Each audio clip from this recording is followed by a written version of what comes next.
पूरे देश भर से नक्सलवाद को समाप्त करने की कोशिशें अब अंतिम चरण में हैं। आपको बता दें कि केंद्रीय गृह मंत्री अमित शाह ने एक डेडलाइन दे रखी है कि इस डेडलाइन के बाद भारत में कोई नक्सली नहीं रहेगा। उसके लिए बाकायदा 2 चरणों में काम हो रहा है। एक तो पुनर्वास पैकेज दिया जा रहा है कि आप सरेंडर कर दीजिए, आपके लिए पुनर्वास रहेगा, और दूसरा, अगर आप ऐसा नहीं करते हैं तो फिर एनकाउंटर के लिए तैयार रहिए। कई बड़े बड़े नक्सली मारे जा रहे हैं, जिसमें हिडमा भी शामिल है, और कई लोग सरेंडर कर रहे हैं। एक तस्वीर कल मध्य प्रदेश के बालाघाट से आई। यहाँ पर 10 बड़े नक्सलियों ने, जिसमें महिलाएं भी शामिल थी, उन्होंने सरेंडर किया मुख्यमंत्री डॉक्टर मोहन यादव के सामने। तो ये तस्वीरें आप पहले देख लीजिए, सरेंडर के वक्त की तस्वीरें हैं। मुख्यमंत्री खड़े हैं और एक एक करके जो नस्ली हैं वो आ रहे हैं और अपने ऑटोमेटिक राइफल्स या जो मशीन गन्स हैं वो मुख्यमंत्री के हाथों में थमा रहे हैं, और मुख्यमंत्री उनका स्वागत कर रहे हैं, उनको एक कोई प्रशस्ति पत्र टाइप दे रहे हैं। तो ये तस्वीरें कल एक मैसेज के तौर पर तेज़ी से वायरल हुई पूरे देश में और मध्य प्रदेश में, कि मध्य प्रदेश की सरकार जो केंद्र सरकार की जो डेडलाइन है उसके अनुसार काम कर रही है और साथ में पुनर्वास का भी ऑफर दे रही है। गौरतलब है कि मध्य प्रदेश में बालाघाट के अलावा एक आध कोई जिला और है जहां कुछ तहसीलों में ये गतिविधियां हैं, और मध्य प्रदेश सरकार ने स्पष्ट कर दिया है कि नक्सलवाद को मध्य प्रदेश में पनपने नहीं दिया जाएगा, या तो वो सरेंडर करें या फिर मारे जाने के लिए तैयार रहें। उसी कड़ी में ये सारा घटनाक्रम सामने आया है। तो कल मुख्यमंत्री ने जब अपना इस कार्यक्रम, सरेंडर के कार्यक्रम में शामिल हुए, तो उन्होंने क्या कहा था, पहले ये सुनिए। विशेष सहयोगी दस्ता 882 स्वीकृत पद करते हुए हमने सभी प्रकार से हमारे नवयुवकों को इस अभियान में शामिल होकर के राष्ट्रधारा के साथ हमारी ताकत को बढ़ाने का काम किया है। जनता की सुविधा के लिए भी बालाघाट पुलिस द्वारा दूरस्थ नक्सल प्रभावित क्षेत्रों में 46 एकल सुविधा केंद्र खोले गए।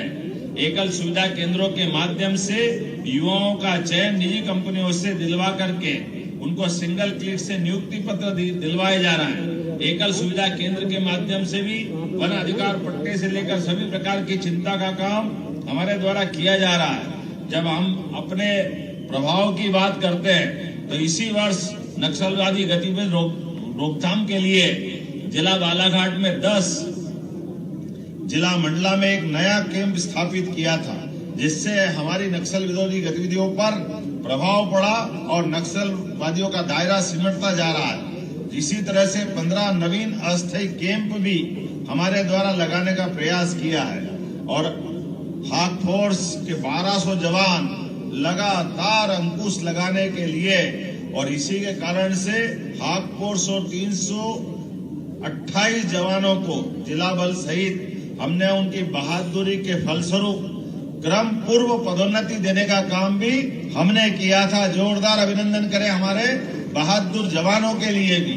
और हमारे बीच में से हमारे कुछ समय पहले एक बहादुर जवान आशीष ने अपने प्राणों की आहुति देकर भी इस संकल्प की पुष्टि कराने का काम किया। जोरदार अभिनंदन। आशीष का बलिदान आज हमारे लिए सार्थक हो रहा है। इसी बहादुरी के कारण से हमारे बल के जवानों ने जो संकल्प किया था कि हम लगातार जिस उद्देश्य के लिए, जिस पवित्र उद्देश्य के लिए लगे, उसको हासिल करेंगे। जिस प्रकार से जो काम की अपेक्षा की गई है, और यह दुनिया का सबसे बड़ा लोकतंत्र, और लोकतंत्र हमारे संविधान के माध्यम से चलता है, ऐसे में हथियार उसका समाधान नहीं हो सकता। हथियार छोड़ करके संविधान के छाया के माध्यम से हम जीवन की सभी सुविधा देने के लिए कृत संकल्पित हैं। आओ आगे बढ़ो, हमारे साथ आओ, पुनर्वास की नीति अपनाओ। आपके जीवन की गारंटी, आगे बढ़ने की गारंटी, सभी प्रकार के जीवन में सहयोग की गारंटी हमारी सरकार लेने वाली है। हमारे बालाघाट सहित पूरे क्षेत्र में एक भी व्यक्ति को हथियार उठाने की अनुमति नहीं दी जाएगी। इसी आशा और अपेक्षा के साथ मैं सारे जवानों को बधाई देता हूं। तो नक्सलवाद का खात्मा क्यों जरूरी है, ये आप हम सभी जानते हैं कि नक्सलवाद से किसी समस्या का हल नहीं है। नक्सलवाद देश में एक लंबे समय से है, कई दशकों से है, लेकिन नक्सलवादियों ने हासिल क्या किया है? हासिल क्या किया है? एक इसका सवाल का जवाब तो बनता है।